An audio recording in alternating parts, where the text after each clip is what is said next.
Hi. చాలా మంది parents babies కి కళ్ళ కింద కాటుక పెట్టడం మనం చూస్తూ ఉంటాం. అండ్ కాటుక పెడితే కళ్ళు పెద్దగా అవుతాయి అని అంటారు. అయితే ఇది మంచిదేనా? Myself doctor Nikhita, consultant paediatrician from Samanvi children and chest clinic, Miyapur. లేదండి, ఇది అపోహ మాత్రమే. కాటుక పెడితే కళ్ళు పెద్దగా ఏం అవ్వవండి. ఇన్ఫాక్ట్ కాటుక పెడితే కళ్ళ నుండి నోస్ కి ట్యూబ్స్ అనేటివి ఉంటాయి. ఆ ట్యూబ్స్ అనేటివి బ్లాక్ అయిపోయి కళ్ళు ఎర్రగా అవ్వడము, కంటిలో నుండి నీరు రావడము, ఇన్ఫెక్షన్స్ అవ్వడం జరుగుతుంది. అలానే ఇంట్లోనే తయారు చేసిన కాజల్ని పెడుతున్నాము అని అంటారు. ఇంట్లో తయారు చేసిన కాజల్లో కూడా హార్మ్ఫుల్ కెమికల్స్ ఉంటాయి.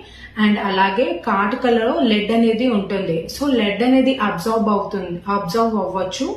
సో దాని వల్ల అనీమియా గానీ లెడ్ పాయిజనింగ్ గానీ అవ్వచ్చు.